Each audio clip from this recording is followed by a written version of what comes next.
Again, man, as a father, cannot imagine, now that what his family has to endure now with his passing, and him not being here, and someone ended up here recklessly taking his life. But in this case, I do want to start this show off with a moment of silence for a Sacramento man that is a father, coach, and a teacher, Mr. Greg Grimes.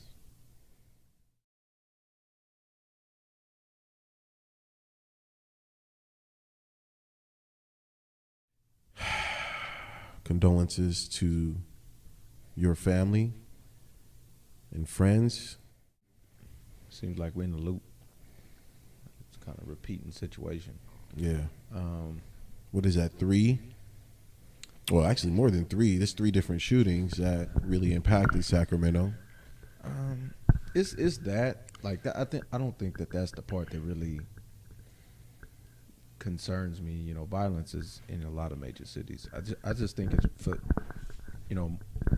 pertaining to us, specifically, like, we're, working in the industry out, we see a lot of people that frequently go out. Right. And so it's kind of,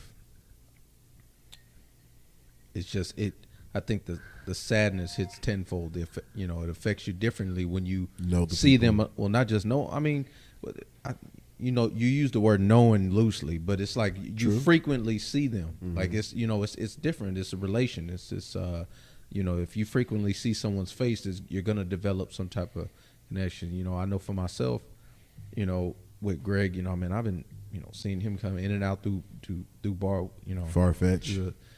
Far-fetched spot, always coming through with a smooth handshake, always got a smile on his face, laughing. Always cool.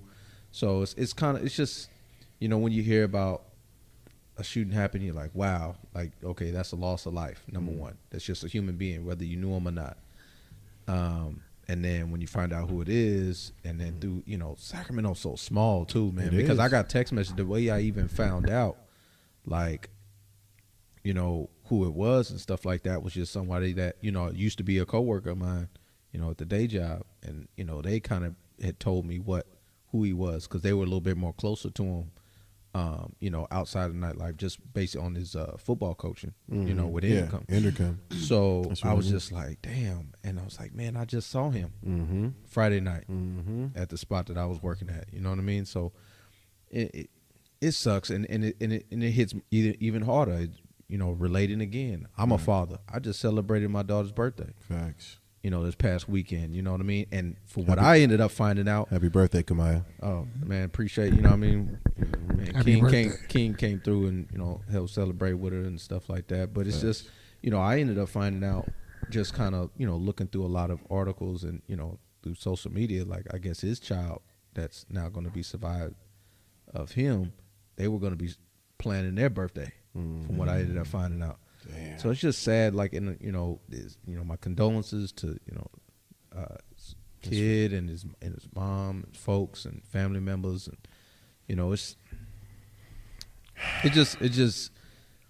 it don't get any better. Like I said, it just feels like a loop. It's something like that we've been dealing with, and it just hits harder when you see someone that often, and it always was cool.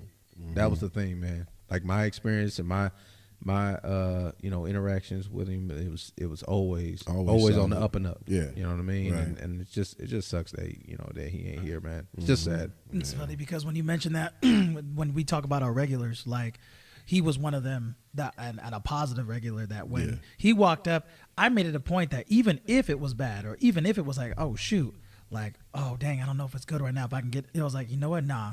Every time he comes, he's always not only does he have the smooth handshake, but he's always cool, always good. Respect. That's how I remember it. Respect. Right. And I was like, so when I saw him, I was like, oh no, I'm gonna get him in somehow. I'm gonna figure it out. You know what I mean? That's what sucks. That is regulars with respect. Yeah. Right. You know what I mean? Right. And then it's just somebody, we preach that all the time. Coming with respect, man. And he was a model of that. Right. He illustrated that every single time. And it's just, again, man, as a father, I cannot imagine, now that what his family has to endure now with his passing, and him not being here, and someone ended up here recklessly taking his life. over whatever that may be, it damn sure wasn't worth his life. Right. Whatever they was talking, whatever the situation was. So it's like taking him away, from his family and everything. It's just tragic. I mean, easy because he was on the up and up.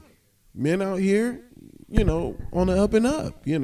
Coaching, teaching, handling responsibilities, being a leader in the community, setting a good example for kids and stuff like that when you come down to coaching football, which is an ultimate team game, ultimate level and display of discipline, and trying to help these kids. And him himself made it to the next level, on the collegiate level, with Boise State. He played a little because bit that I didn't know. That was new. That was information I did not know. I didn't know that he played with Boise State. I know he was played at Indicum and everything, but I didn't know he played at Boise. So that was, I just keep shaking my head to it because it's something we just experienced it. Right. You know what I mean? We had DJ Geo, and then we had what happened down on K Street. And I don't want to say it as if like. Warren said it back, episodes ago that we was talking about it. That's something Sacramento's not necessarily used to. You know what I mean? Like I actually, found out I got tagged in a post about Chicago. Oh, Illinois. They had like 19 people shot. I think over 8 people killed. Just over the weekend. Crazy. Just over the weekend. So when you and it's hard to compare because when it's happening in your city, it's hard to make just the comparison because we don't like to make that distinction. But